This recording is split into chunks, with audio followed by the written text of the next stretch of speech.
नमस्कार दोस्तों, एक बार फिर से स्वागत है आप सभी का हमारे YouTube चैनल ओम भक्ति स्टोरी में। दोस्तों, आज हम सुनाएंगे रक्षाबंधन की बहुत ही सुंदर कहानी। तो आइए शुरू करते हैं। ब्रजभूमि में एक जंगल के पास एक गांव बसा हुआ था। जंगल के किनारे एक ही टूटी फूटी झोपड़ी में एक 7 साल की बच्ची अपने दादी माँ के साथ रहा करती थी, जिसका नाम दादी माँ ने बड़े प्यार से चंदा रखा हुआ था। चंदा का उसके दादी माँ के अलावा कोई और नहीं था। उस बूढ़ी दादी माँ के पास कमाई का कोई साधन नहीं था। वह जंगल जाती और लकड़ियाँ बीन कर उन्हें बेचती और जो भी उससे मिलता उसी से वह अपना गुजारा चलाती। चंदा अपनी दादी माँ के साथ बहुत खुश रहती थी, लेकिन एक बात उसे बहुत दुखी करती। उसका कोई भाई या बहन नहीं थे। गांव के बच्चे उसे इस बात के लिए बहुत चिढ़ाते थे। उसे अपने साथ खेलने भी नहीं देते थे। वह इस बात से बहुत दुखी रहती थी। बहुत बार वह अपनी दादी माँ से पूछती थी कि उसका भाई कोई क्यों नहीं है। तब उसकी दादी माँ ने बड़े प्रेम से बोला, कौन कहता है कि तेरा कोई भाई नहीं है? वह है ना कृष्ण कन्हैया, वही तेरा भाई है। ऐसा बोलकर दादी माँ लड्डू गोपाल की ओर इशारा कर देती हैं। चंदा की झोपड़ी में एक पुरानी सी किंतु बहुत ही सुंदर लड्डू गोपाल की प्रतिमा थी। चंदा की दादी माँ उनकी बड़े मन से सेवा किया करती थी और बहुत ही प्रेम से जो रूखा सूखा उनके पास होता उसका भोग लगाती थी। चंदा भी भोलेपन में लड्डू गोपाल को ही अपना भाई मानने लगी और जब भी वह दुखी होती तो लड्डू गोपाल के सामने बैठकर उनसे बातें करने लगती और कहती, भाई तुम मेरे साथ खेलने क्यों नहीं आते? सब बच्चे मुझे चिढ़ाते हैं। तुम मुझसे रूठ गए हो जो एक बार भी घर नहीं आते हो। मैंने तो तुमको कभी देखा भी नहीं।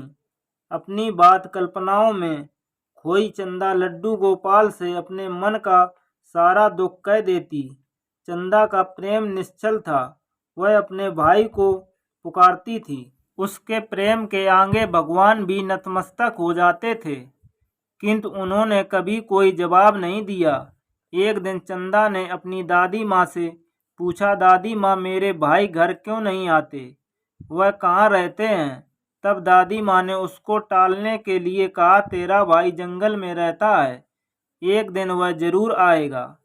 तब चंदा ने पूछा, क्या उसको जंगल में डर नहीं लगता? वह जंगल में क्यों रहता है दादी माँ? तब दादी माँ ने उत्तर दिया, वह किसी से नहीं डरता, उसको गांव में अच्छा नहीं लगता है, इसीलिए वह जंगल में रहता है। धीरे धीरे रक्षाबंधन का दिन पास आने लगा। गांव में सभी लड़कियों ने अपने भाइयों के लिए राखी खरीदी। वह चंदा को चिढ़ाने लगी कि तेरा कोई भाई नहीं है, तू किसे राखी बांधेगी? अब चंदा का सब्र टूट गया। वह घर आकर जोर जोर से रोने लगी। दादी माँ के पूछने पर उसने सारी बात बताई। तब उसकी दादी माँ ने उसे प्यार से समझाया कि बेटी तू रो मत, तेरा भाई जरूर आएगा। लेकिन चंदा का रोना नहीं रुका और वह लड्डू गोपाल की प्रतिमा के पास जाकर उनसे लिपट कर रोने लगी और बोली, भाई तुम क्यों नहीं आते? सब भाई अपनी बहन से राखी बंधवाते हैं। उधर गोविंद भी चंदा के चेष्टाओं के साक्षी बन रहे थे।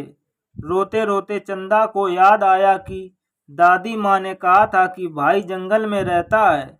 बस फिर क्या था, दादी माँ को बिना बताए नंगे पांव ही दौड़ पड़ी और उसने मन में ठान लिया था कि आज वह अपने भाई को लेकर ही आएगी। जंगल की कांटों भरी राह पर मासूम दौड़ी जा रही थी। श्री कृष्ण उसके साक्षी बन रहे थे। तभी श्री कृष्ण पीड़ा से करा उठे और उनके पांव से भी रक्त बह निकला।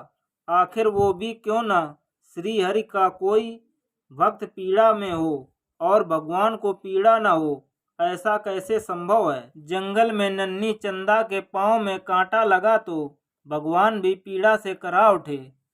उधर चंदा के पैर से भी रक्त बहने लगा और वह वहीं बैठकर रोने लगी। तभी भगवान ने अपने पाँव में भी उसी स्थान पर हाथ फेरा जहाँ कांटा लगा था। पलक झपकते ही चंदा के पाँव से रक्त बहना बंद हो गया और दर्द भी नहीं रहा और वह जंगल की ओर फिर से दौड़ पड़ी। इस बार उसका पाँव कांटों से छन्नी हो गया, लेकिन वहीं नन्ही बच्ची दौड़ती रही। उसको अपने भाई के पास जाना था। एक स्थान पर वह थक कर रुक गई और रो रो कर पुकारने लगी, भाई तुम कहाँ हो? तुम आते क्यों नहीं? अब श्री कृष्ण गोविंद के लिए एक पल भी रुकना कठिन था। वह तुरंत उठे और एक 11 से 12 वर्ष के सुंदर बालक का रूप धारण करके चंदा के पास आ गए। इधर चंदा थक कर बैठ गई थी और सिर झुकाकर रोए जा रही थी। तभी उसके सिर पर किसी ने हाथ रखा और एक आवाज़ सुनाई दी, मैं आ गया मेरी बहन, अब तुम मत रो। चंदा ने सिर उठाकर देखा और पूछा, क्या तुम मेरे भाई हो? तब उसे उत्तर मिला, हाँ चंदा, मैं ही तुम्हारा भाई हूँ। सुनते ही चंदा अपने भाई से लिपट गई और फूट फूट कर रोने लगी। और तब भक्त और भगवान के बीच की भक्ति भाव का एक अनोखा दृश्य उत्पन्न हुआ। भगवान वहीं धरती पर बैठ गए और उन्होंने नन्ही चंदा के कोमल पैरों को अपने हाथ में लिया और उन्हें प्रेम से देखा और बड़ा ही अद्भुत दृश्य था। बहन भाई को पाने की खुशी में रो रही थी और भगवान भक्त के कष्ट को देखकर रो रहे थे। श्री हरि ने अपने हाथों चंदा के पैरों में चुभे एक एक कांटों को बड़े प्रेम से निकाला और उसके पैरों पर अपने हाथों को स्पर्श किया। पल भर में सभी कष्ट दूर हो गए। चंदा अपने भाई का हाथ पकड़कर बोली, भाई तुम घर चलो, कल रक्षाबंधन का त्योहार है, मैं भी तुम्हें राखी बांधूंगी। भगवान बोले, अब तू घर जा, दादी माँ प्रतीक्षा कर रही होगी, मैं कल सुबह ही घर जरूर आऊँगा। ऐसा कहकर उसको विश्वास दिलाया और जंगल के बाहर छोड़ने आए।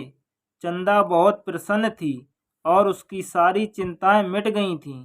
दादी माँ का उसकी चिंता में रो रो कर बुरा हाल हो गया था। चंदा को देखते ही दादी माँ ने उसे प्यार से गले लगा लिया। चंदा बोली, दादी माँ, कल मेरा भाई आएगा, मैं उसे राखी बांधूंगी। दादी माँ ने सोचा जंगल में कोई बालक मिल गया होगा जिसे वह अपना भाई समझ रही है। चंदा ने दादी माँ से जिद किया और एक सुंदर सी राखी अपने भाई के लिए खरीदी। अगले दिन सुबह नहा धोकर अपने भाई की प्रतीक्षा के लिए द्वार पर बैठ गई। उसको ज़्यादा इंतजार नहीं करना पड़ा। थोड़ी देर में वह बालक सामने से आता हुआ दिखाई दिया। उसको देखते ही चंदा प्रसन्नता से चीख उठी, दादी माँ, भाई आ गया। और वह दौड़कर अपने भाई के पास पहुंच गई। उसका हाथ पकड़कर उसको घर ले गई। चंदा ने भाई का तिलक किया और उसकी आरती उतारी और उसे राखी बांधी। सुंदर राखी देखकर भाई बहुत प्रसन्न था।